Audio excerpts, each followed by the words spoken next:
आपने देखा ये मंजर, यकीनन देखा होगा, क्योंकि कल से मीडिया और सोशल मीडिया पर यही मंजर दोहराए जा रहे हैं। ये मंजर, ये वीडियोस देखकर मुझे किसी शायर के ये 4 लाइन याद आ रहे हैं कि देखकर शहर का बदला हुआ मंजर रोया, मैं बदलते हुए हालात पे अक्सर रोया। जब हुआ रो के चुप, जी भर के रोया, मुकर्रर रोया। रो के जब जी ना भरा मेरा, तो मैं जी भर के और रोया। सियासत हालांकि मेरा मैदान नहीं है, लेकिन इंसानियत, इंसाफ मेरा मैदान है। हर एक का होना चाहिए। जहां भी जैसे भी ना इंसाफी और जुल्म होता है, अत्याचार होता है, तो चुप रहना उस जुल्म को बढ़ावा देना हो जाता है। क्योंकि मेरा मानना यह है कि आजकल जो बुराइयां हैं, जो जुल्म है, अत्याचार है, नाइंसाफियां है, वो सिर्फ बुरे लोगों की वजह से नहीं है, बल्कि अच्छे लोगों की खामोशी की वजह से है। हम देख रहे हैं कि पिछले 38 दिनों से ये देश के 3 मशहूर पहलवान, साक्षी मलिक, बजरंग पुनिया और संगीता फोगाट और उसके और कुछ साथी सरकार से इंसाफ की गुहार लगा रही है और बीजेपी सांसद बृजभूषण सिंह को गिरफ्तार करने की मांग कर रही है और इंसाफ की मांग कर रही है। लेकिन इन्हें इंसाफ तो क्या मिलता? उन्हें जंतर मंतर से खदेड़ कर भगा दिया गया, उनके टेंट उखाड़कर फेंक दिए गए, जमीन पर घसीट दिया गया और फिर सितम बालाए सितम उन्हें अरेस्ट भी किया गया और फिर उन पर ही केस कर दिया गया। यानी उसने हमारे जख्म का यूं किया इलाज, मरहम भी गर लगाया तो खंजर की नोक से। उसके बाद जैसे पहलवानों का, उन लड़कियों का दिल टूट गया और टूटे हुए दिल से उन्होंने अपने जीते हुए मेडल, अपनी जिंदगी भर की कमाई, जो उनके जिस्म का एक हिस्सा होता है, हर खिलाड़ी का जो उसको मेडल मिलता है वो उसके जिस्म का एक हिस्सा बन जाता है। वो उसी के सहारे, उसी के गुरूर में पूरी जिंदगी गुजारता है। उन्होंने ये मेडल गंगा में बहाने का दिल बना लिया, क्योंकि दिल इतना टूट गया था।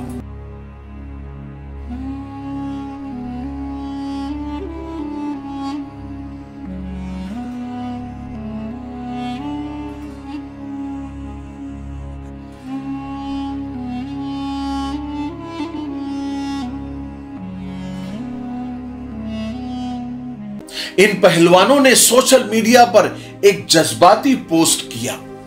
उन्होंने कहा कि वजीर आजम ने एक बार भी 37 दिनों में उनकी खबर तक नहीं ली, एक जुमला तक नहीं कहा। इसलिए हम बड़े दुखी हैं, क्योंकि जब हम मेडल जीत कर आए थे तो हम, वजीर आजम ने हमारे साथ सेल्फी ली थी, हमें देश का गौरव बताया था। अब हमें ऐसा लग रहा है कि जैसे इस मुल्क में हमारे लिए कुछ नहीं बचा। हम उन लम्हों को याद कर रहे हैं जब हमने ये मेडल जीता था और अब ऐसा लग रहा है कि हमने क्यों जीता, हम इसे गंगा में बहाने जा रहे हैं। कभी खुद पे, कभी हालात पे रोना आया, बात निकली तो हर बात पे रोना आया। लेकिन कहते हैं, खबर यह है कि कुछ किसान नेताओं ने मिलकर पहलवानों को मनाया और मनाने में कामयाब हो गए और सरकार को 5 दिन का अल्टीमेटम दिया। अब देखना है क्या होता है। लेकिन कमाल की बात है, कमाल की क्या कहूं, शर्म की बात है, शर्म से डूब मरने की बात है कि इतना बड़ा इशू चल रहा है, इतना बड़ा मसला चल रहा है और ये 37 दिनों से ये देश के मशहूर, ऐसे नहीं कि कोई आम आदमी, बल्कि मीडिया तो आम आदमी की भी आवाज होती है, लेकिन ये इतने मशहूर पहलवान, इतने बड़े गोल्ड मेडलिस्ट और इतने मेडल लाने वाले देश के लिए, देश का नाम पूरी दुनिया में रोशन करने वाले 37 दिनों से धरने पर बैठे हैं, लेकिन मीडिया पर उसकी कवरेज ना के बराबर है। होना तो ये चाहिए था कि मीडिया माध्यम बनकर, जरिया बनकर इन बेटियों की बात गूंगे बहरे ऐवानों तक पहुंचाती। लेकिन कहते हैं ना कि जब मीडिया इज्जत बचाने के बजाय इज्जत बेचने पर आ जाए तो तवायफ से भी ज्यादा बदतर हो जाती है। ये एंकर साहब को देखो, इनको कौन नहीं जानता, सब भली भांति जानते हैं ये कौन है और कैसे हैं। ये कम से कम उन बेटियों के लिए इंसाफ की मांग करते, सरकार तक उन बेटियों की बात पहुंचाते, उन पहलवानों की बात पहुंचाते। वो तो किया नहीं इन्होंने, बल्कि पहलवानों को ही राय दे रहे हैं कि आप गोल्ड मेडल को गंगा में ना बहाएं, बल्कि आप सरकार को वापस कर सकते हैं। फिर जो आपको इनाम मिला था 10 करोड़, 5 करोड़, 6 करोड़, वो आप सरकार को वापस कर दें। और जो सरकारी नौकरी आपको मिली है वो आप वापस कर दें। यानी वो जो इंसाफ की मांग कर रही हैं उसको पूरा ना करें या उस मुद्दे पर बात नहीं करें, बल्कि ये पहलवानों को, उन बेटियों को राय दे रहे हैं कि तुम ये सब पैसा, नौकरी और मेडल सरकार को वापस कर दो और अपने अपने घर चले जाओ। इंसाफ की मांग मत करो। हद होती है ना बेशर्मी की कभी कभी, क्योंकि ये लोगों को पाकिस्तान, हिंदू, मुस्लिम ये करने से, लव जिहाद करने से फुर्सत मिले तो काम की बात करें ना। कभी कभी फनी वीडियो बनाने वाले बड़ी माना खेज वीडियो बना देते हैं। ये 10 सेकंड का वीडियो देखे आप, हंसी हंसी में इन बच्चों ने कितनी सच्ची बात कह दी है। तो अब बात करते हैं पाकिस्तान की। पाकिस्तान में जो है साला हर समय पाकिस्तान पाकिस्तान, साला इंडिया में रहे तो इंडिया की न्यूज दिखाओ, पाकिस्तान की न्यूज दिखाओ। साला पाकिस्तान पाकिस्तान करके दिमाग पागल कर दिया मेरा। इन्हें बस यही चाहिए, दिन रात बस हिंदू, मुस्लिम, पाकिस्तान, लव जिहाद ही करना होता है। इनको शायद इसी चीज के पैसे मिलते होंगे। हमें ये सब देख के ऐसा लगता है, अरे वो कहां है वो लोग जो हिंदुओं की बात करते थे, हिंदुओं की हित की बात करते थे, हिंदू बेटियों के लिए हमेशा आगे रहते थे, दंगा फसाद करते थे, तोड़फोड़ करते थे, वो भी सब गायब है, गूंगे बन गए हैं, उनके मुंह में दही जम गया है। क्या उन्हें महीना भर से बैठी ये हिंदू बहनें, ये पहलवान नजर नहीं आ रहे हैं? जंतर मंतर पर बैठी सभी बेटियां हिंदू हैं, लेकिन ताज्जुब की बात यह है कि हिंदू राष्ट्र की मांग करने वाला एक भी व्यक्ति उनके समर्थन में नहीं आया।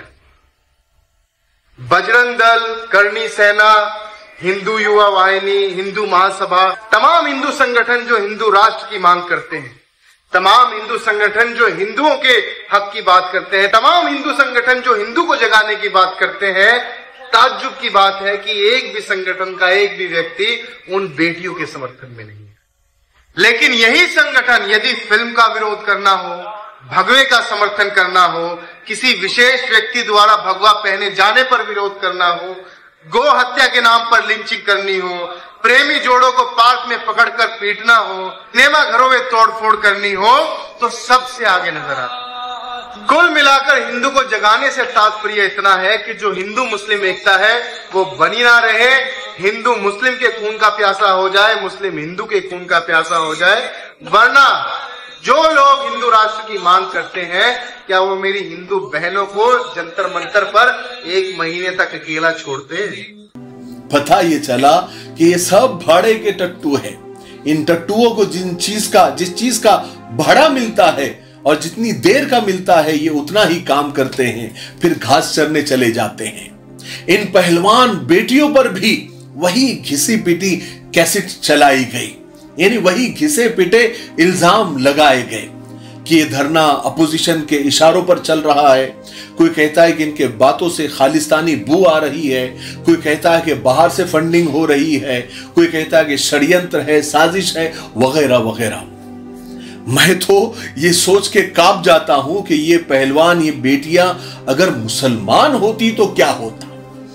पहली बात तो ये कि जो इन पहलवानों के साथ 37 दिनों के बाद हुआ, वो 37 घंटों के अंदर ही हो जाता। इन्हें घसीटकर जेलों में ठूस दिया जाता, इन पर दहशतगर्दी के, देशद्रोह के बड़े बड़े इल्जाम लगाकर कब से जेलों की सलाखों के पीछे ढकेल दिया जाता और पता नहीं कौन से संगीन इल्जाम लगाकर सलाखों में डाल दिया जाता। और मीडिया के तो वारे नियारे हो जाते। मीडिया को तो ऐसा लगता कि क्यों रात दिन में सिर्फ 24 घंटे ही है, काश सिर्फ एक दिन एक रात में 48 घंटे होते तो हम बड़ी बड़ी जहरीली डिबेट करते और खूब चटखारे लेते। इससे यह पता चलता है कि ये फिरका परस्त लोग सिर्फ मुसलमानों के दुश्मन नहीं है, ये हर उस आवाज के दुश्मन है जो उनके खिलाफ उठती है। जो उनके खिलाफ आवाज उठाएगा, चाहे वो हिंदू हो, मुस्लिम हो, सिख हो, ये उनको सबक सिखा देंगे। हम तो दुआ करते हैं कि इन पहलवानों को इंसाफ मिले, जल्दी से जल्दी इन बेटियों को इंसाफ मिले और किसी के साथ नाइंसाफी इस देश के अंदर ना हो। क्योंकि बेईमानी पर तो हुकूमत चल सकती है, लेकिन जुल्म पर कभी भी नहीं। मुझे उम्मीद है कि आज की वीडियो से हम सबको बहुत कुछ सीखने को मिला होगा। तब तक मेरे लिए, पूरी उम्मत के लिए, पूरी इंसानियत, पूरी मानवता के लिए और हमारे प्यारे मुल्क भारत के लिए और यहाँ की अमन, शांति, तरक्की, उन्नति के लिए खूब दुआएं करते रहें। अस्सलाम वालेकुम व रहमतुल्लाहि व बरकातुहू।